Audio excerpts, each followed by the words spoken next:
Buenos días, compañeros y compañeras de las 7 jurisdicciones sanitarias. Como ya algunos me conocen, soy la psicóloga Soledad Onajit Pisa Bernal.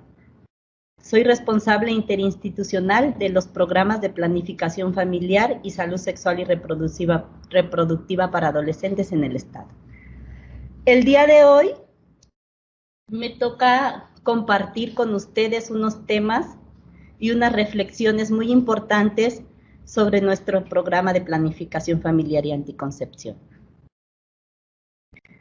Vamos a hablar sobre las generalidades. El primer tema que me toca compartir con ustedes son las generalidades y principios de la consejería en planificación familiar y anticoncepción. Entonces, vamos a ver aquí la importancia que tiene la consejería para nuestro quehacer diario. La labor de la consejería es una labor importante y primordial para el otorgamiento de los métodos anticonceptivos. Es por ello que debemos de poner especial énfasis en el abordaje y los conceptos. Definamos bien qué es la consejería, qué es y qué no es la consejería. Entonces, para hablar de este tema, vamos a iniciar pues con la evaluación que la doctora Arisbe Zacarías Díaz, responsable estatal del Programa de Planificación Familiar y Salud Sexual y Reproductiva para Adolescentes, nos va a dar un panorama general de cómo estamos en el Estado en cuanto a la anticoncepción post-evento obstétrico, cómo estamos en cuanto a indicadores. Entonces, le cedo la palabra a la doctora Arisbe para que nos haga el favor de abordar el panorama de la planificación familiar y la anticoncepción en el Estado. Hola, soy la doctora Arisbe. Agradezco mucho a la licenciada Soledad que me haya permitido compartir con ella este tema de introducción al curso de consejería en planificación familiar y hemos incluido en esta capacitación un poco de evaluación para que sepamos cuál es nuestro diagnóstico del que debemos o estamos partiendo para que redoblemos esfuerzos o identifiquemos aquellas áreas que nos permitan proporcionar atención a nuestra población a través de la consejería. Voy a permitirme en algunas diapositivas presentar el panorama que corresponde a la cobertura del programa de planificación familiar. Bueno, ¿de dónde? Entonces, como el señor lo comentaba, la primera pregunta que tenemos que hacernos es ¿dónde estamos como Estado? ¿Dónde estamos como jurisdicción sanitaria? ¿Dónde estamos como unidad de salud en cuanto a los indicadores que tienen que ver con el programa de planificación familiar y salud sexual y reproductiva de las y los adolescentes? Uno de los puntos para la consejería, como vamos a ver posteriormente, es los usuarios nuevos. ¿Cuántos usuarios estamos captando por jurisdicción sanitaria? En esta gráfica podemos observar un comparativo del 2019 con los avances que llevamos en el periodo de enero-agosto 2020. En rojito el logro, la meta para el 2020 en azul y el logro correspondiente a este periodo en amarillo. Y bueno, obsérvense ustedes cómo los logros en cuanto a usuarias activas respecto a la meta son diferentes y muy variados.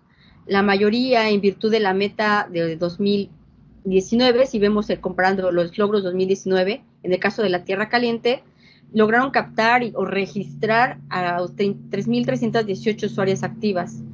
La meta para este año, fíjense bien cómo es menor que el logro del año anterior, y esto no debería hacerse en planeación, es de 1.528, pero peor aún, el logro enero-agosto en el 2020 es de 839 usuarias nuevas captadas, y esto tiene que ver con todo el proceso de consejería que estamos haciendo, el seguimiento. Estamos pasando por una etapa de pandemia, digamos que de una nueva forma de vivir. No sabemos cuánto tiempo vaya a durar esta situación y sin embargo tenemos que verificar qué es lo que estamos haciendo, qué es lo que podemos hacer a través de la consejería para poder garantizar el acceso a los servicios de planificación familiar. De manera estatal, pues tenemos un logro para el 2019, logramos captar a 40.875 usuarias. Debo mencionar que en el Estado, en el 2016, estábamos logrando capturar a muchísimas más usuarias.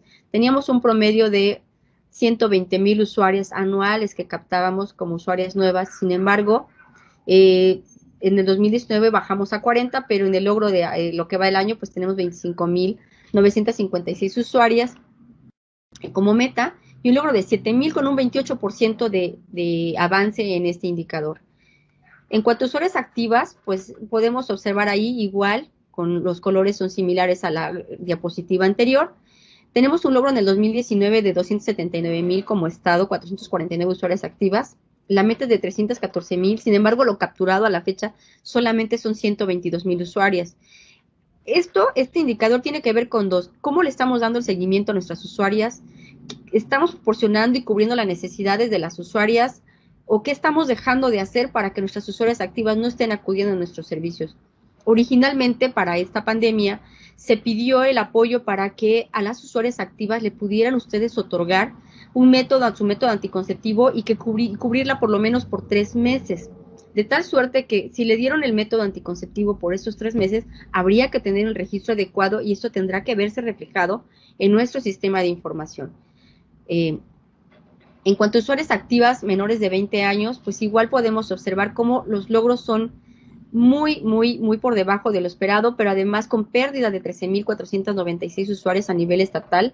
Ustedes identifíquense allí en las jurisdicciones sanitarias y un poco reflexionen acerca de qué hemos dejado de hacer, qué es lo que no estamos haciendo y qué nos faltaría reforzar para poder ayudar a nuestras mujeres a prevenir un embarazo no deseado o no planeado.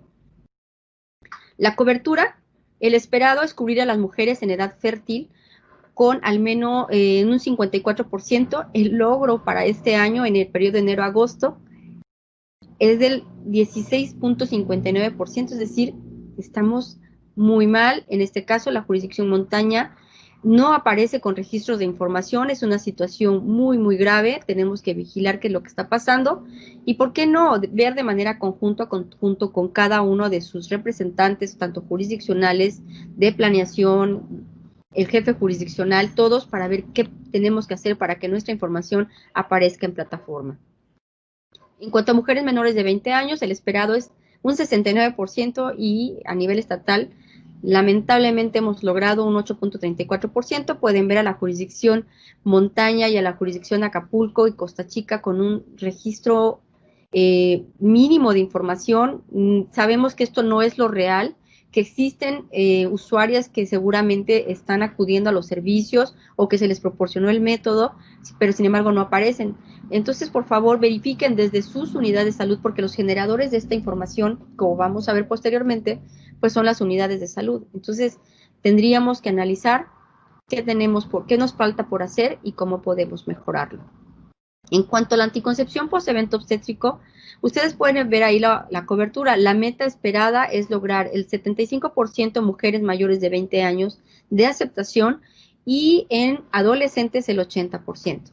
En este caso podemos observar que el logro a nivel estatal, pues estamos con corte a agosto hasta el 59%, es decir, nos faltan todavía 20 puntos porcentuales por alcanzar. ¿Qué estamos haciendo en cuanto a la consejería durante el control prenatal? ¿Qué estamos haciendo en la consejería pregestacional?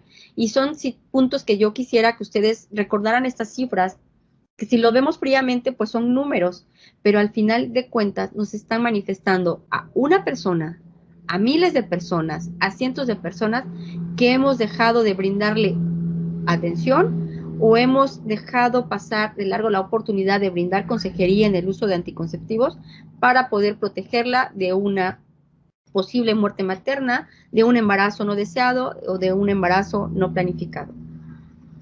El mismo indicador, pero en menores de 20 años tenemos una cobertura del 57%, 2 puntos porcentuales, como ustedes pueden ver, menos que de manera general, cuando en las adolescentes tenemos una amplia oportunidad para ofrecer métodos anticonceptivos y que ellas quedan protegidas. Si su primer embarazo es a los 15, 16 años, tengan la seguridad de que cuando tengan 20, 21 o 22 años van a ser gesta 4, gesta 3 y tener un riesgo muy alto dentro del riesgo reproductivo de sufrir alguna complicación por embarazo, el parto, el puerperio, incluso el recién nacido también está en riesgo de sufrir complicaciones como bajo peso al nacer,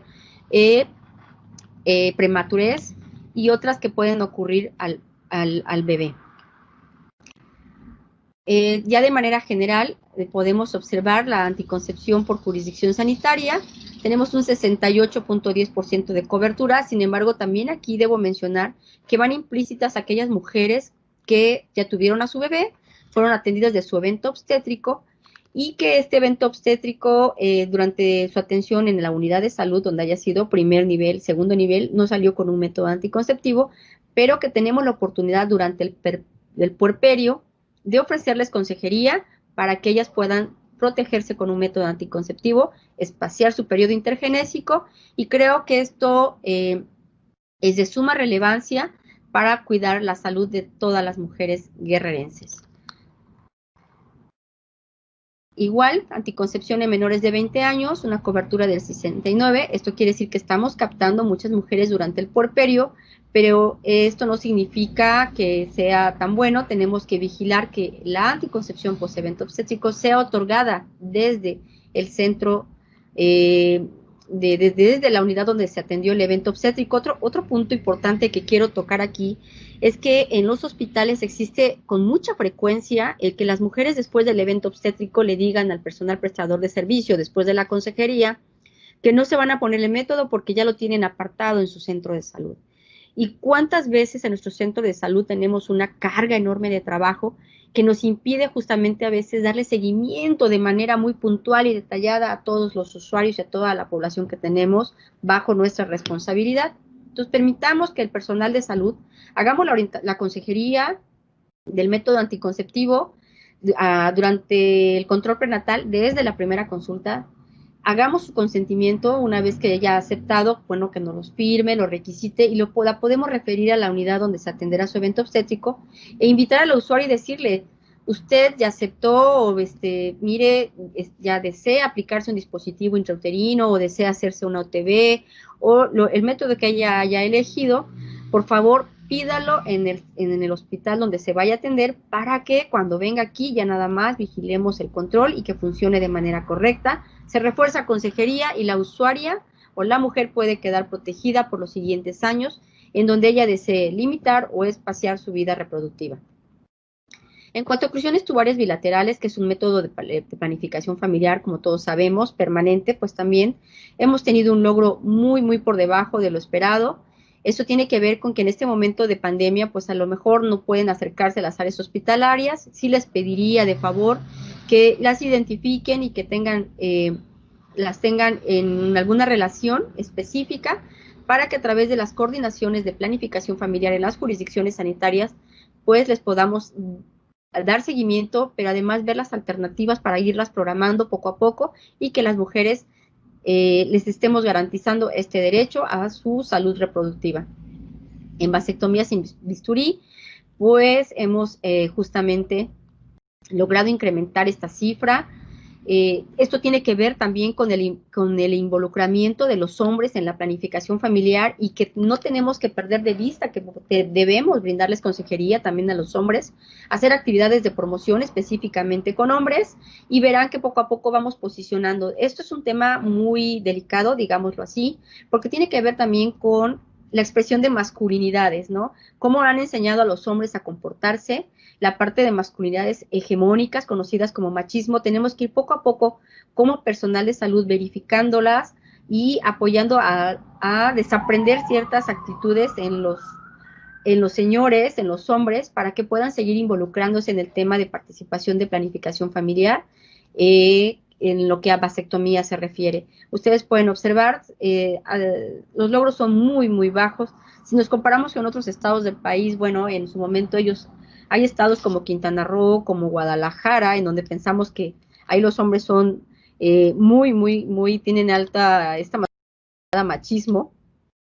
Pues no, son estados que en una jornada de vasectomía llegan a hacer hasta 200, 300 vasectomías por jornada.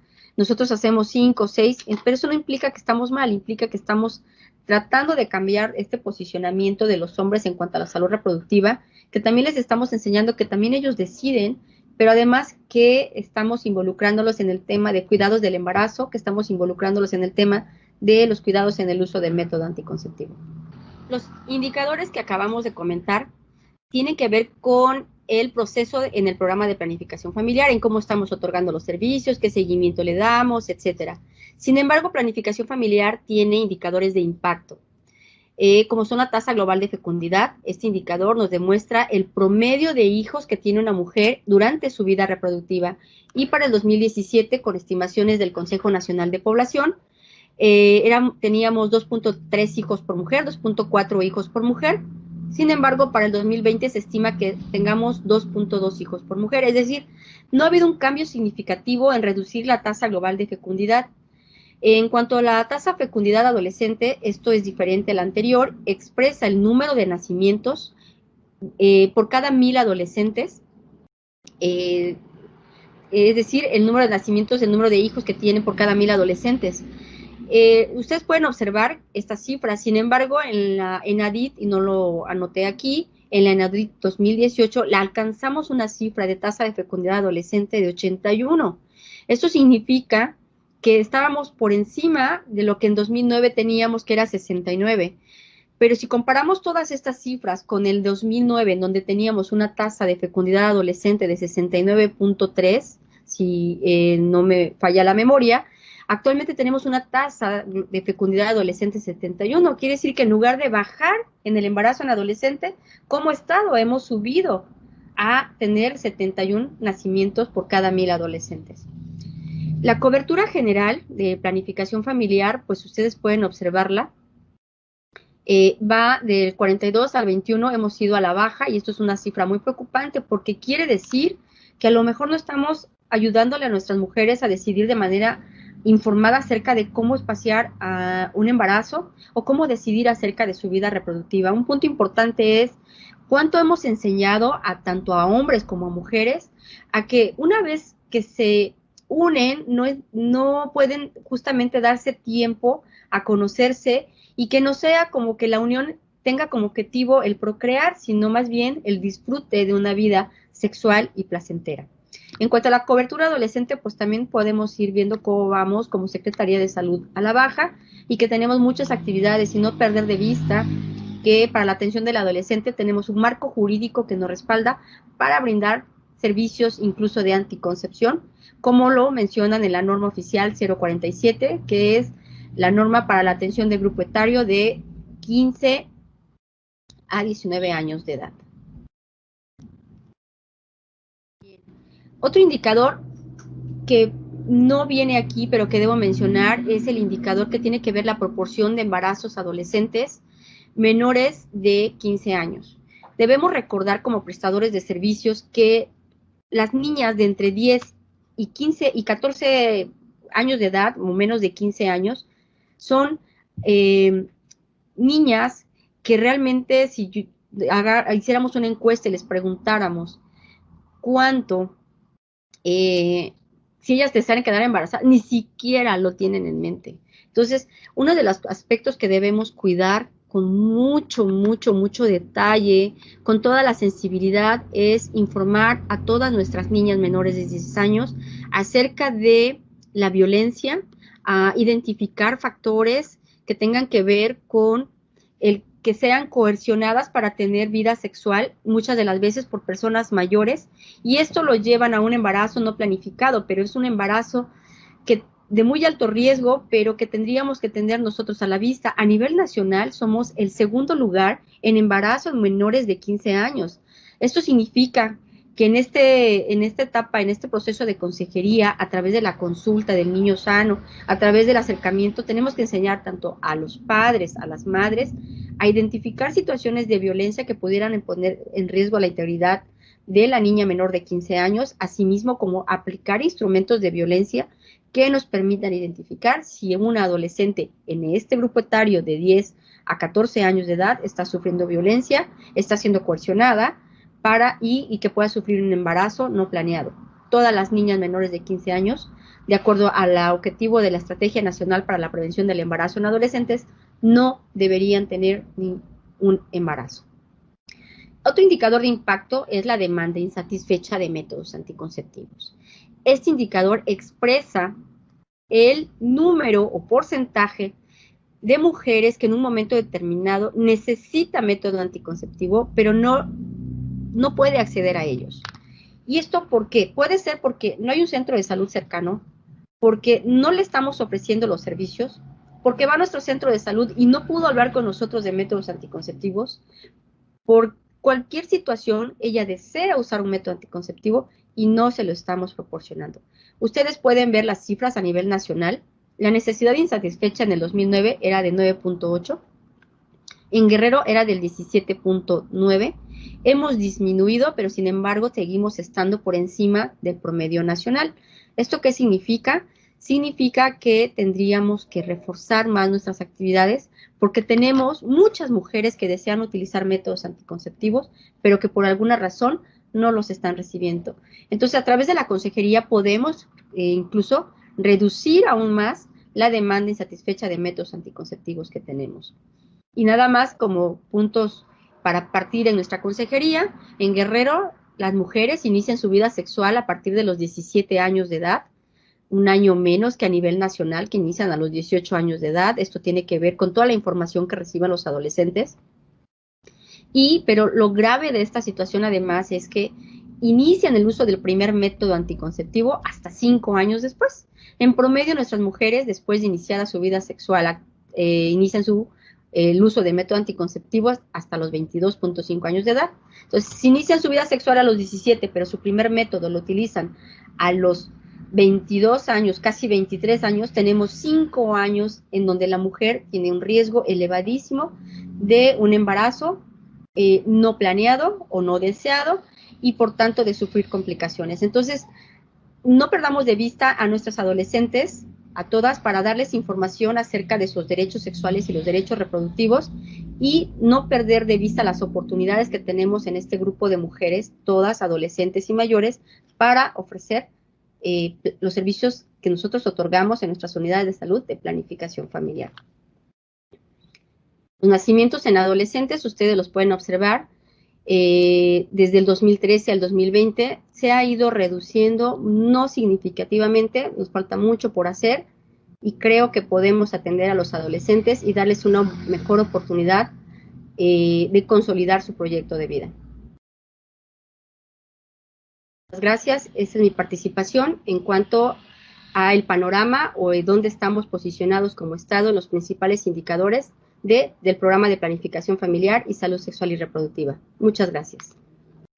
Como ya algunos nos conocemos, me presento, soy la psicóloga Soledad Onajit Pisa Bernal, responsable estatal interinstitucional de los programas de planificación familiar y salud sexual y reproductiva para adolescentes. El día de hoy, dentro de esta capacitación de consejería en planificación familiar, me toca compartir con ustedes muy importante que habla sobre las generalidades y principios de la consejería. Entonces, hablar de este tema es hablar de uno de los pilares principales de la consejería en nuestro quehacer diarios. Entonces, vamos a abordar este tema desde el panorama estatal de la planificación familiar. Para esto vamos a iniciar el tema con la presentación de una evaluación de los indicadores, cómo estábamos en el 2016, en el 2017, 2018, 2019 y 2020. ¿Cómo estamos? ¿Cómo vamos con el otorgamiento de la planificación familiar a nuestros usuarios y a nuestras usuarias? Entonces, vamos a abordar el tema desde la perspectiva de avances de indicadores. Para eso vamos a iniciar con la evaluación. Se encuentra con nosotros la doctora Arisbe Zacarías Díaz, coordinadora estatal de los programas de planificación familiar y anticoncepción y salud sexual y reproductiva para adolescentes. Le cedo la palabra a la doctora para que nos haga favor de presentarnos el panorama y una vez concluida la evaluación vamos a partir de ahí para recalcar la importancia que tiene la consejería en la planificación familiar y la anticoncepción. Iniciamos pues con el tema.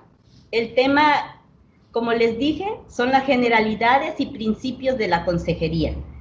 Vamos a a iniciar. Hablar de consejería es hablar de uno de los pilares fundamentales de la planificación familiar. Entonces vamos a irlo desarrollando de tal manera que este concepto nos quede claro, nos quede bien definido en el ejercicio de nuestro quehacer diario. Vamos a tratar de aterrizarlo hacia el otorgamiento de métodos anticonceptivos, aterrizarlo en la importancia que tiene para la firma de lo que es el consentimiento informado en la consejería en planificación familiar. Voy a compartir con ustedes estas reflexiones que espero les sirvan a ustedes en el quehacer diario. Entonces, vamos pues a introducirnos en el tema. Bueno, como ustedes saben, en nuestro quehacer diario como prestador de servicios de salud, debemos siempre apegarnos a nuestras leyes y a nuestros lineamientos generales, a todo lo que nos respalda como prestadores de servicios de salud y también en todo lo que respalda también al usuario y a la usuaria en cuanto al uso de los servicios de salud, sobre todo los de salud sexual y reproductiva.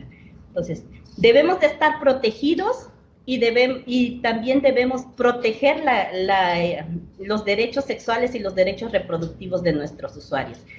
Para esto, tenemos pues que respaldarnos siempre en nuestras normas oficiales mexicanas, en los documentos y tratados que a nivel nacional y a nivel internacional existen para el otorgamiento de consejería y para el otorgamiento de los métodos anticonceptivos. Un documento muy importante, importantísimo y pilar de la planificación familiar, pues es la norma oficial mexicana de los servicios de planificación familiar.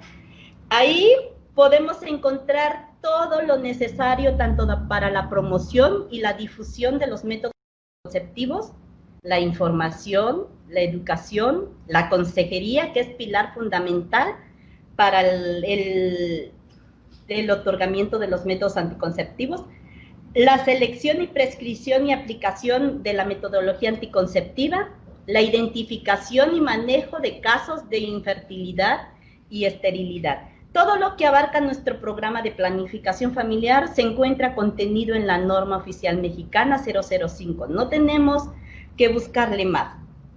Esta norma fue diseñada para apoyarnos y para acompañarnos en esta labor de lo que es la consejería en planificación familiar y el otorgamiento de métodos anticonceptivos. Vamos a ver pues las disposiciones generales para empezar ya a desarrollar lo que es en sí el tema. Estas disposiciones nos dicen que para el desarrollo de las actividades de consejería se debe considerar los siguientes aspectos. Enfoques de la consejería. ¿Qué es la consejería? ¿Qué sí es y qué no es la consejería? El enfoque de derechos ciudadanos de las personas usuarias. Bueno, para hablar de consejería tenemos que definir todos los conceptos de este importante tema. Entonces, un concepto muy importante en la consejería es la privacidad. Toda persona usuaria tiene derecho a que toda consulta o mención en su caso sea realizada discretamente y que no haya personas presentes que no estén directamente involucradas en su atención sin su consentimiento. Es decir, debemos de respetar la privacidad de los pacientes. Si la paciente desea ser acompañada por su pareja o por algún familiar para recibir la consejería, debemos respetarla. Si al contrario no desea ser acompañada, también debemos respetar, sin violar ningún derecho de los usuarios o de las usuarias. Que la reserva respecto al motivo de consulta se mantenga en todos los servicios de los establecimientos de salud, desde la administración, el triage, la farmacia y otros. Debemos de guardar la privacidad tanto cuando esté la usuaria con nosotros, como en todos los servicios que prestamos. No podemos andar divulgando la información que en la consejería nos proporcionó la usuaria, porque entonces no estamos perdiendo nada más esa usuaria, estamos perdiendo más usuarios, porque nos dan una mala recomendación y después ya no acuden a nuestros servicios. Entonces, si nosotros no hacemos una adecuada labor de consejería que respete los principios de la consejería, entonces estamos violentando los derechos de los usuarios y estamos exponiendo a esas mujeres o a esos hombres a embarazos no planeados, no deseados, que podían derivar en complicaciones de morbilidad y mortalidad materna. Esperar que toda comunicación y registros pertinentes a su tratamiento sean tratados confidencialmente. El paciente espera que no andemos divulgando lo que ahí vimos, sobre todo cuando son adolescentes. Nosotros no podemos andar proporcionando información a ninguna otra persona que no sea el propio usuario.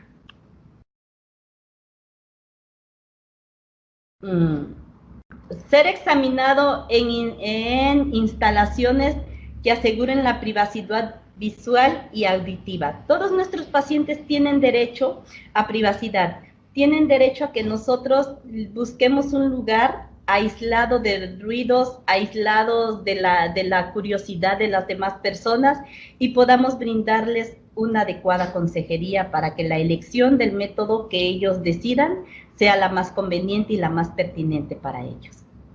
Solicitar que esté presente una persona de su confianza y con su autorización durante el examen médico, el tratamiento o el procedimiento. El usuario tiene el derecho a permanecer con bata, nunca desnudo, solo por el tiempo que es necesario para llevar a cabo el procedimiento médico. No hablar o tratar con personas que no estén oficialmente relacionadas con la unidad de salud, incluyendo visitas o personas oficialmente relacionadas con la Secretaría de Salud, pero no involucradas directamente en su atención. Es decir, si llega una visita de supervisión del nivel que sea y estamos atendiendo a una usuaria y nos solicita la supervisión que quiere intervenir, tenemos que pedirle el permiso al usuario o a la usuaria. Si el usuario no desea, debemos de respetar esa parte de la privacidad del usuario. Si no se siente cómodo con la presencia de otra persona, aunque sea personal de salud, sea médico, enfermera, psicólogo, trabajador social, etcétera, etcétera, y no tiene nada que hacer ahí en ese momento de la consejería, es válido que el paciente solicite que se retire. Obtener de la persona responsable de su atención la información completa y actualizada del diagnóstico, tratamiento o procedimiento. Dicha información le será comunicada claramente, de preferencia en su idioma, debiendo verificar que el mensaje haya sido comprendido. Es nuestra responsabilidad durante la consejería proporcionarle una consejería adaptada a su contexto sociocultural, adaptada a su lenguaje. Si es de habla indígena, tenemos que hacernos acompañar de un traductor que hable el idioma. Y sobre todo, muy importante, espejear, verificar que la paciente o la usuaria o el usuario haya comprendido claramente los conceptos, haya comprendido claramente las indicaciones y todo lo relacionado con la consejería. Debemos de ver que haya sido así para que no haya malos entendidos y no tengamos problemas más adelante. Bueno, otro principio que debemos de respetar es el de información. Nuestros usuarios y nuestras usuarias tienen derecho a recibir información y educación sobre la sexualidad y función de sus órganos sexuales y reproductivos.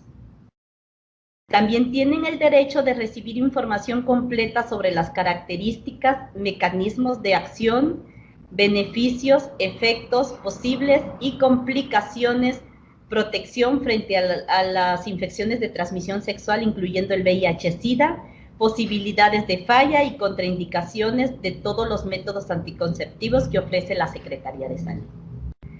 A la hora de dar una consejería tenemos que ser bien claros, tenemos que ser bien enfáticos en no omitir información. No porque querramos que nos acepte el método vamos a omitir. Tenemos que hablar de las ventajas de ese método y de las desventajas del método.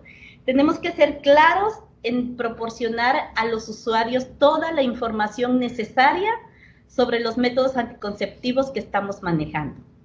Tenemos que hablar de sus beneficios y de las desventajas que pudiesen tener los métodos. ¿Para qué? Para que una vez que yo fui claro y les puse toda la información sobre los diferentes métodos anticonceptivos con que contamos, tenga el usuario o la usuaria la capacidad de decidir cuál es el mejor método para el control de su fertilidad.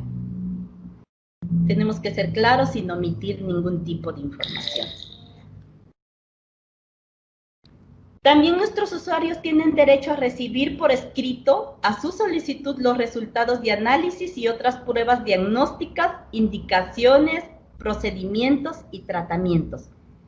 Todos los usuarios tienen ese derecho y no debemos de negárselos. También tiene derecho a que no se ofrezca información a terceras personas ni familiares sobre los motivos de atención, diagnóstico y tratamiento si no es autorizada por la persona, excepto en los casos en que la ley lo señala. No podemos, si va la mamá del adolescente, si es un adolescente el que va a solicitarnos la intervención, no podemos proporcionarle a sus familiares, a su madre o a su padre información que no nos está permitido revelar. Tenemos que guardar en todo momento la confidencialidad de esa información, porque estamos entonces violentando un derecho del usuario o de la usuaria. Bueno, otro derecho que tienen nuestros usuarios es a conocer la identidad de las personas que proveen los servicios de salud.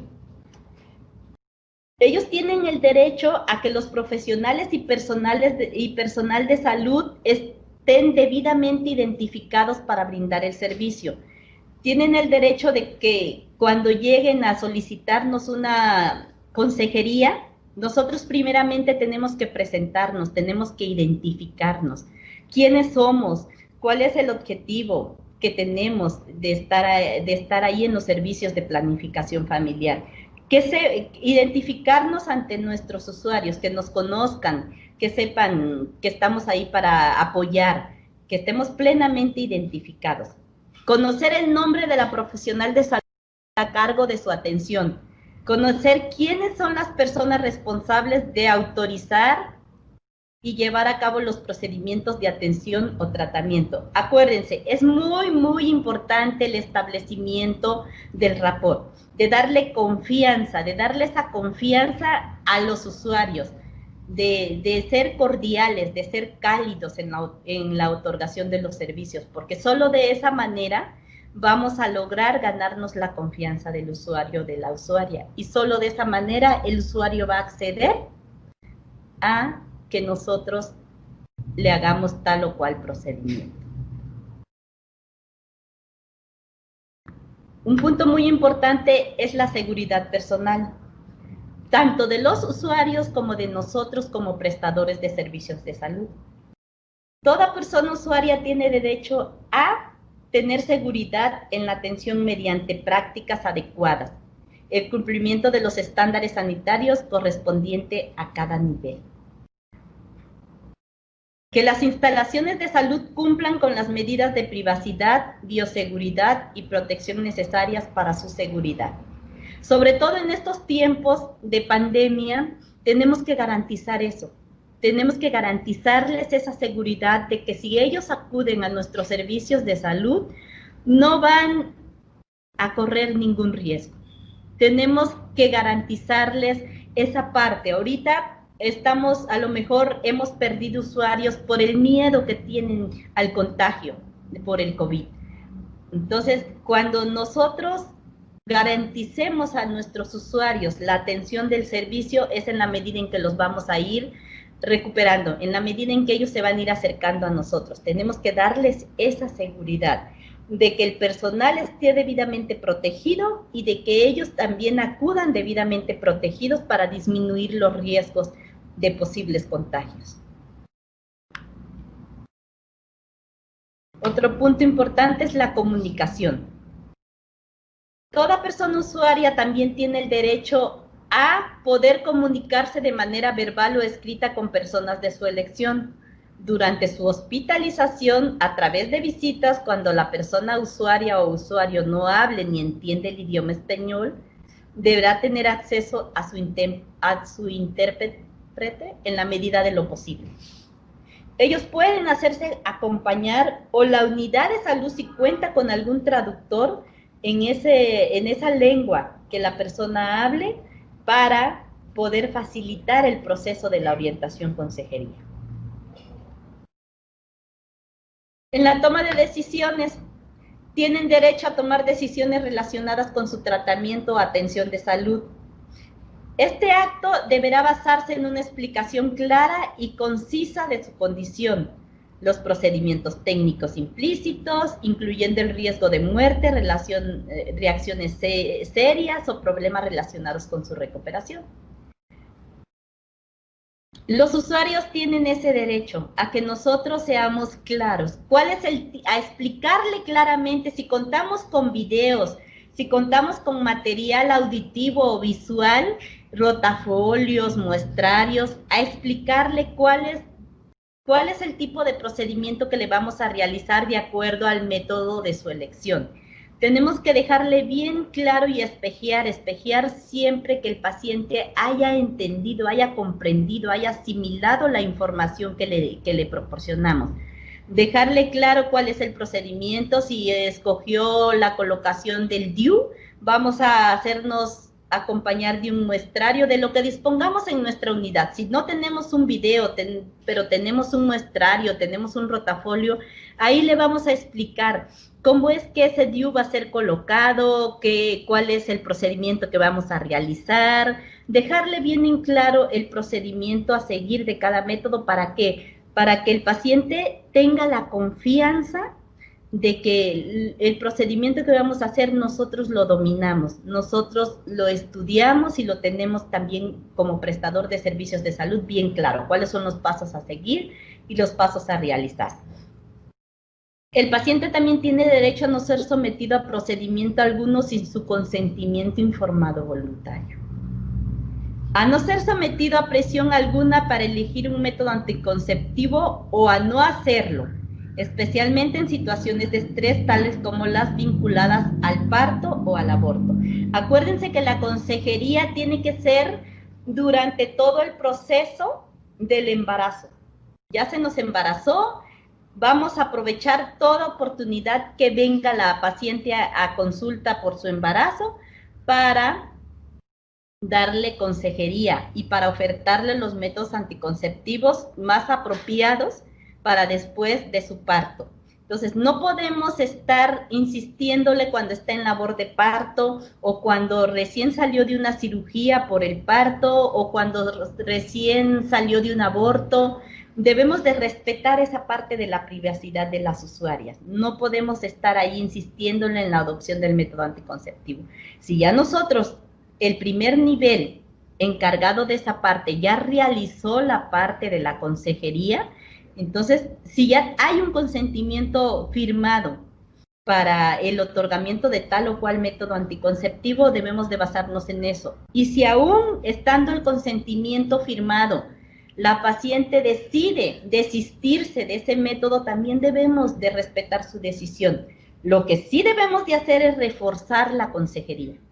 Reforzar la consejería para evitar, en la medida de lo posible, que esa usuaria se nos vaya sin un método anticonceptivo, para evitar algún embarazo futuro, temprano. Entonces, y evitar complicaciones. Entonces, lo que sí podemos hacer es insistir en la medida de lo posible en la consejería para la adopción de algún otro método anticonceptivo en lo que logramos convencerla de reanudar el método que había elegido.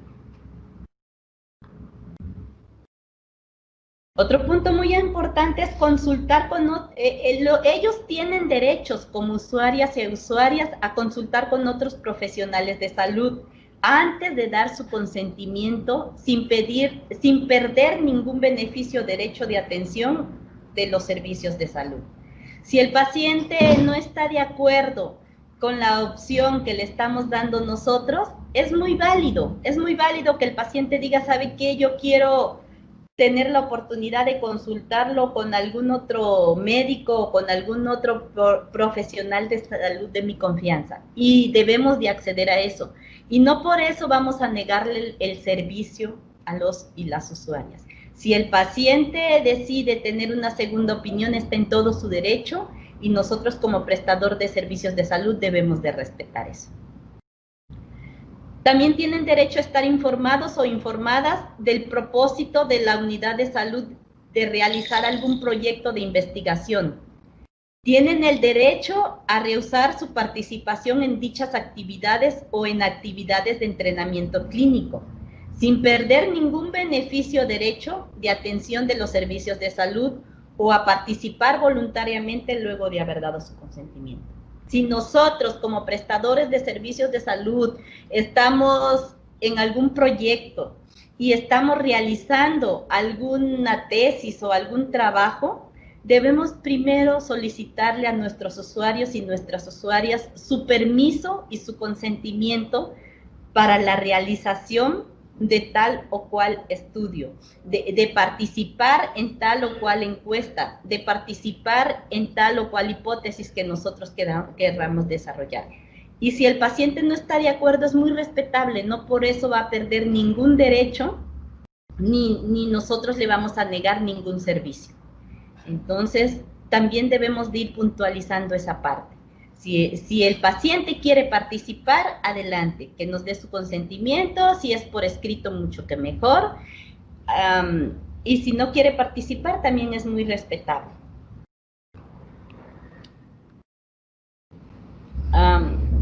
Otro derecho que tienen los usuarios y las usuarias es rehusarse a recibir tratamientos. El usuario puede rehusarse a procedimientos o atenciones luego de haber recibido la información completa sobre los mismos. Este caso es muy común, sobre todo en los procedimientos de la anticoncepción permanente, como son la vasectomía y como es la salpingoclasia. El paciente a lo mejor en un momento dado le dimos la orientación consejería, ya tiene su paridad satisfecha, pero ya no está de acuerdo. A la hora de que nosotros lo citamos para realizarle el procedimiento, a lo mejor ya la usuaria o el usuario ya lo pensó mejor, ya lo platicó con su pareja y no está ya de acuerdo en realizarse el procedimiento, tiene derecho a desistir. Y no por eso nosotros le vamos a negar los servicios de planificación familiar. Al contrario, volvemos a retomar el proceso de consejería para la adopción de cualquier método anticonceptivo temporal, en lo que el usuario toma una decisión sobre su fertilidad futura permanente. Entonces, no podemos desaprovechar la oportunidad de dejarlo ir sin un método anticonceptivo. Siempre debemos de reforzar la consejería para la adopción de un método anticonceptivo. Acuérdense, no podemos dejar que se nos vaya ese usuario o esa usuaria sin ningún tipo de protección. Si ya desistió de ese procedimiento que ya lo teníamos asegurado, pues bueno, no nos queda más que seguir reforzando la consejería para que permanezca en el uso de algún método anticonceptivo. También tiene derecho a rehusar el tratamiento en cualquier momento. Este hecho no le hará perder ningún beneficio o derecho de atención en los servicios del establecimiento. Deberá quedar un documento escrito de su decisión, dejando abierta la posibilidad de reiniciar el manejo posterior. Esto aplica en el caso de algunos métodos temporales, como puede ser el implante, a lo mejor o el DIU. A lo mejor en un principio la usuaria se lo quiso colocar porque le pareció el método más apropiado para ella, pero después de algunos efectos acude porque se lo quiere retirar. Nosotros lo que debemos de hacer es reforzar la consejería y hacer todo lo posible por la permanencia en el método anticonceptivo. Si aún así la usuaria persiste en que quiere que se le retire el método, debemos de hacerlo. No podemos violentar ese derecho. Debemos de retirarle el método y otra vez nuevamente volvemos a reforzar la consejería. Para que no se nos vaya sin ningún método anticonceptivo de protección. Si ya le retiramos el implante o el DIU porque ya no desea permanecer en el método, lo que podemos hacer es seguir reforzando la consejería para que use algún otro método anticonceptivo, hasta que encuentre la paciente el método anticonceptivo idóneo para ella. Nosotros debemos de seguir insistiendo en la consejería, debemos de seguir persistiendo en la consejería, evitar que esa usuaria corre el riesgo de un embarazo y por ende se ponga en riesgo tanto su salud física o su vida. Entonces debemos de insistir en la consejería. Un aspecto muy importante es el de respeto y dignidad. Todos los usuarios tienen derechos a recibir un trato respetuoso de parte del personal en todo momento y bajo todas las circunstancias, que se respeten las creencias, los valores y las actitudes de su cultura. Acuérdense siempre en tratar a las usuarias y a los usuarios con el respeto y con toda la dignidad que ellos merecen. Somos nosotros los prestadores de servicios de salud los que debemos adaptarnos a su cultura, a su nivel sociocultural, a sus usos y a sus costumbres. No son ellos los que se deben adaptar a nosotros, sino nosotros los que debemos adaptarnos a ellos. Siempre vamos a adaptar la información y la consejería que nosotros les damos a lo que ellos entienden. Siempre vamos a bajar los conceptos a su nivel. No vamos a pretender hablar en términos médicos que el usuario o la usuaria no nos está comprendiendo. Acuérdense siempre de espejear. Espejeo si lo que estoy compartiendo con la usuaria o con el usuario está siendo asimilado y comprendido correctamente. También tienen derecho a reclamos y resarcimientos, a recibir información por escrito en caso de negativa del proveedor, a entregarle o aplicarle el método solicitado de manera que la persona solicitante pueda efectuar las reclamaciones correspondientes. ¿Tienen derecho ellos a esos reclamos? Sí tienen derecho. Por eso les vuelvo a recalcar, todos los procedimientos que nosotros hagamos en la oferta de metodología anticonceptiva tienen que estar respaldados en la norma oficial mexicana de los servicios de planificación familiar, en las leyes y tratados que rigen nuestro estado y nuestro país en materia de planificación familiar, para que nosotros podamos ampararnos. Todo lo que hagamos tiene que estar respaldado en nuestras leyes, porque si nosotros hacemos algo que salga de ahí, aunque sea lo mejor para ese paciente, ese es mi criterio como persona, no como profesional de la salud. Entonces debemos de protegernos también nosotros, para evitar futuras reclamaciones o contraindicaciones que pudiesen perjudicarnos, tanto legal como físicamente. También tienen derecho a recibir el resarcimiento de los daños que se les pudiera ocasionar por el ejercicio imprudente, negligente o impérito del personal de salud. Este resarcimiento será determinado por los procedimientos judiciales vigentes. Acuérdense, todo lo que hagamos en nuestro quehacer como prestador de servicios de salud tiene que estar respaldado por las normas y tratados vigentes en nuestro país y en nuestro estado. No podemos hacer nada que salga de estos parámetros.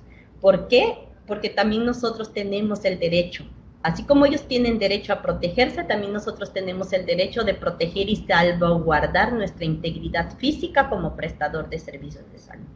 Y una manera es haciendo siempre las cosas apegadas a la normatividad vigente.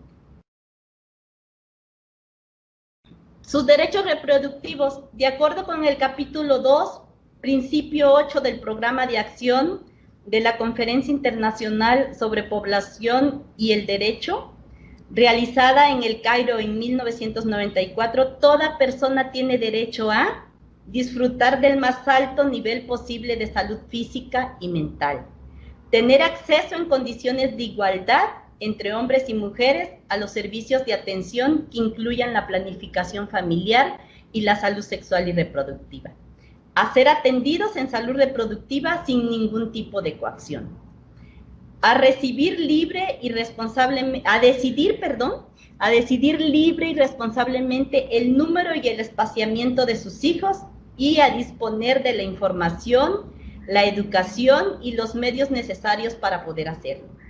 A que las instituciones de salud velen porque se cumplan estos principios en todas las fases de la atención.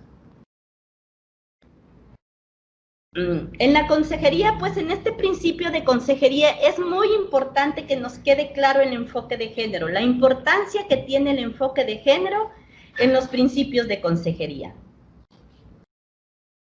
Promover la inequidad del ejercicio de los derechos entre hombres y mujeres, considerando el mayor riesgo de enfermedad y morir que tienen las mujeres por los factores propios de la reproducción. Contribuir a sensibilizar a los proveedores sobre las necesidades de reconocer esta situación de subordinación de las mujeres y de iniquidad en la toma de decisiones, como para el ejercicio de los derechos sexuales y reproductivos, en la prevención de prácticas sexuales de riesgo, en la prevención de la violencia basada en género y el abuso sexual. Contribuir a la disminución, la morbilidad y mortalidad producto de la inequidad existente y a mejorar la calidad de vida y la armonía entre hombres y mujeres dentro de las familias y comunidades. Incluir la participación y responsabilidad de los varones en la salud sexual y reproductiva. Promover el desarrollo de información y servicios para varones, considerándolos en esta parte. Es muy importante la participación masculina en la planificación familiar.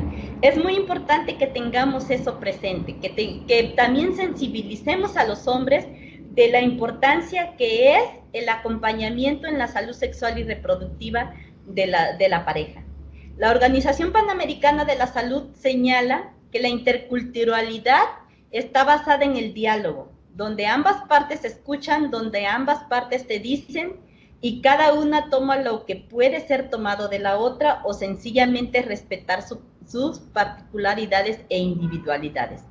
No se trata de imponer, de avasallar, sino de concertar. Lo que les dije antes, no se trata de que ellos se adapten a nuestro nivel sociocultural, a nuestra cultura, a nuestra educación. Se trata de que nosotros, como prestador de servicios de salud, pongamos esa igualdad y nosotros seamos empáticos con ellos como usuarios y usuarias. Seamos nosotros quienes adaptemos nuestro quehacer diario a los usos y a las costumbres de ese usuario o de esa usuaria, que adaptemos la consejería de una manera que la pueda entender. El enfoque de interculturalidad en el proceso de consejería comprende, pues, sensibilización y capacitación al personal en relación a las necesidades diversas, según las condiciones, procedencia, opinión de género, etnia, edad, religión, etcétera, de los y las usuarias. Y bueno, ya concluyendo esto, el propósito, pues, de la consejería en salud sexual y reproductiva en relación a los usuarios es preparar a las personas para la maternidad o la paternidad, discutir cualquier tema alrededor de la sexualidad y las relaciones sexuales, incluida las difusiones sexuales, motivar a los usuarios a asumir actitudes responsables con referencia a su sexualidad. Decidir si ella o él o ellos necesitan y desean usar un método anticonceptivo. Tomar una decisión informada y libre acerca del uso de un método anticonceptivo. Aprender acerca del método seleccionado. Conocer el procedimiento quirúrgico y requisitos administrativos en caso de optar por la anticoncepción quirúrgica voluntaria. Manejar con equilibrio los procedimientos destinados a definir su problema de fertilidad. Prepararse para reconocer y manejar aspectos relacionados con el climaterio. Practicar la prevención del cáncer ginecológico y de próstata. Prevenir las infecciones de transmisión sexual, incluyendo el VIH-Sida. Bueno, concluyendo ya este tema, les voy a dejar aquí una reflexión, porque lo más importante, ellos serán los que experimenten las consecuencias. Lo más saludable es que éstas deriven de una decisión exclusivamente suya. Solo así se fomenta la responsabilidad y la autonomía. Muchas gracias. Gracias por escucharme. Gracias por participar de estos temas. Les vuelvo a recordar, soy la psicóloga Soledad Onajit Pisa Bernal, responsable de enlace interinstitucional de los programas de planificación familiar y salud sexual y reproductiva para adolescentes. Mi correo para cualquier duda o comentario que ustedes tengan es pfadolescentesgro@gmail.com y el teléfono de la Secretaría de Salud, de ahí me trabé, no me lo sé.